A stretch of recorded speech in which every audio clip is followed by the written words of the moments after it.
ఓం శ్రీ మాత్రే నమః. ఓం గురుభ్యో నమః. ఓం శ్రీకృష్ణాయ నమః. అందరికీ నమస్కారం అండి. తేదీ జూన్ 29 శనివారం, క్రోధినామ సంవత్సరం, జ్యేష్ఠ మాసం, కృష్ణపక్షం, ఉత్తరాయణం, గ్రీష్మ ఋతు తిథి, అష్టమి నక్షత్రం, ఉత్తరభద్ర. వంటి మేషం నుంచి మీనం వరకు రాశి ఫలితాలు చూద్దామండి. మొట్టమొదటిగా మేషరాశి. మేషరాశి వారికి నిరుద్యోగులకు అప్రయత్న కార్యసిద్ధి కలుగుతుంది. సోదరుతో దీర్ఘకాలికంగా వివాదాలు పరిష్కారం అవుతాయి. ఉద్యోగస్తులకు శుభవార్తలు అందుతాయి. ఆస్తి వివాదాల్లో నూతన ఒప్పందాలు చేసుకుంటారు. వృత్తి ఉద్యోగాల్లో కీలక నిర్ణయాలు అమలు చేస్తారు. వ్యాపారాలు లాభసాటిగా సాగుతాయి. తదుపరి వృషభ రాశి. వృషభ రాశి వారికి చేపట్టిన పనులు ఆటంకాలు ఉన్నప్పటికీ సకాలంలో పూర్తవుతాయి. మిత్రుల నుండి ఆసక్తికర విషయాలు తెలుస్తాయి. మొండి బాకీలు వసూలవుతాయి. సమాజంలో మీ మాటకు విలువ పెరుగుతుంది. వ్యాపార ఉద్యోగాలు మరింత ఉత్సాహంగా సాగుతాయి. ప్రయాణాలు అనుకూలిస్తాయి.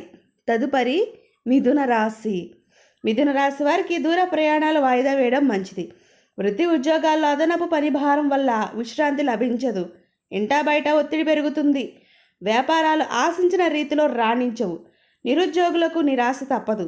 విద్యార్థులు పోటీ పరీక్షల్లో మిశ్రమ ఫలితాలు అందుతాయి. తదుపరి కర్కాటక రాశి. కర్కాటక రాశి వారికి వ్యవహారాలు నత్తనడకన సాగుతాయి. కీలక వ్యవహారాల్లో ఆప్తులతో మాట పట్టింపులుంటాయి. చేపట్టిన పనులు శ్రమాధిక్యత పెరుగుతుంది. నిరుద్యోగులకు ప్రయత్నాలోపం వల్ల వచ్చే అవకాశాలు చేజారుతాయి.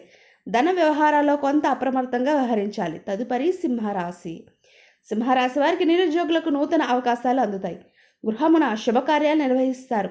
అవసరానికి చేతికి డబ్బు అందుతుంది. చేపట్టిన వ్యవహారాల్లో విజయం సాధిస్తారు. మిత్రులతో చర్చలు చేస్తారు. వ్యాపారాల్లో నష్టాలు భర్తీ అవుతాయి. ఉద్యోగాల్లో సమస్య నుండి బయటపడతారు. తదుపరి కన్యారాశి. కన్యారాశి వారికి ఆప్తుల నుండి అరుదైన ఆహ్వానాలు అందుతాయి. నూతన కార్యక్రమాలు ప్రారంభిస్తారు. రావాల్సిన ధనం చేతికి అందుతుంది. కుటుంబ సమస్యలు పరిష్కార దిశగా సాగుతాయి. నూతన వాహనం కొనుగోలు చేస్తారు. సమాజంలో గౌరవ మర్యాదలు పెరుగుతాయి. వృత్తి ఉద్యోగాలు ఉత్సాహంగా సాగుతాయి. తదుపరి తులారాశి. తులారాశి వారికి కుటుంబ సభ్యులతో దూర ప్రయాణాలు చేస్తారు. రుణదాతల ఒత్తిడి నుండి బయటపడడానికి నూతన రుణాలు చేస్తారు. చేపట్టిన పనులు స్వల్ప అవరోధాలు ఉంటాయి. జీవిత భాగస్వామితో ఆలయాలు సందర్శిస్తారు. వ్యాపారాల్లో ధన నష్టాలు ఉంటాయి. ఉద్యోగాలు సామాన్యంగా సాగుతాయి. తదుపరి వృశ్చిక రాశి. వృశ్చిక రాశి వారికి వ్యాపారాలు నిదానంగా సాగుతాయి. నిరుద్యోగ ప్రయత్నాలు నిరుత్సాహం కలిగిస్తాయి. కుటుంబ సభ్యుల నుండి ఒత్తిడి పెరుగుతుంది. ఉద్యోగమున అప్పగించిన బాధ్యతలు నిర్వహించడంలో విఫలమవుతారు. చేపట్టిన పనులు నిదానంగా సాగుతాయి. ఆస్తి వ్యవహారాలు వివాదాలు కలుగుతాయి. తదుపరి ధనుసు రాశి. ధనుసు రాశి వారికి సంఘంలో ప్రముఖుల నుండి విశేషమైన ఆదరణ లభిస్తుంది. వ్యాపారస్తులకు నూతన పెట్టుబడులు అందుతాయి. వివాదాలకు సంబంధించిన కీలక సమాచారం అందుతుంది. మిత్రుల సహాయ సహకారాల్లో కొన్ని పనులు పూర్తి చేస్తారు. ఉద్యోగాల్లో తెలివిగా సమస్యల నుండి బయటపడతారు. తదుపరి మకర రాశి. మకర రాశి వారికి వ్యాపారాలు మరింత మందగిస్తాయి. కుటుంబ వాతావరణం చికాకు కలిగిస్తుంది. ఆకస్మిక ధన వ్యయ సూచనలు ఉన్నవి. ఉద్యోగులకు సహోద్యోగులతో మనస్పర్ధలు కలుగుతాయి. ఆధ్యాత్మిక సేవా కార్యక్రమాల్లో పాల్గొంటారు. ప్రయాణాల్లో వాహన ఇబ్బందులు ఉంటాయి. రుణ ప్రయత్నాలు కలిసి రావు. కుంభరాశి వారికి ఇంటా బయట కీలక నిర్ణయాలు తీసుకుని లాభాలు పడతారు. నూతన ఉద్యోగ అవకాశాలు అందుతాయి. వృత్తి వ్యాపారమున వ్యవహారాల్లో అనుకూలత కలుగుతుంది. పాత సంఘటనలు గుర్తు చేసుకొని బాధపడతారు. ఉద్యోగమున అనుకూల మార్పులు ఉంటాయి. గృహోపకరణాలు కొనుగోలు చేస్తారు. తదుపరి మీనరాశి.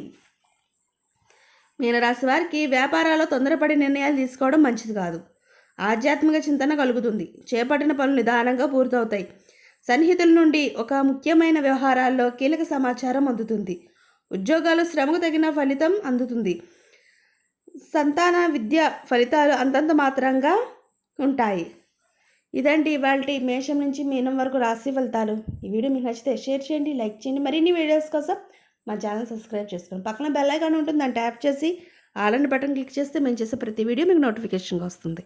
ఇంకొక మంచి వీడియోతో మళ్ళీ మీ ముందుకు వస్తాను. సర్వే జన సుఖినో భవంతు. అందరికీ ధన్యవాదాలు.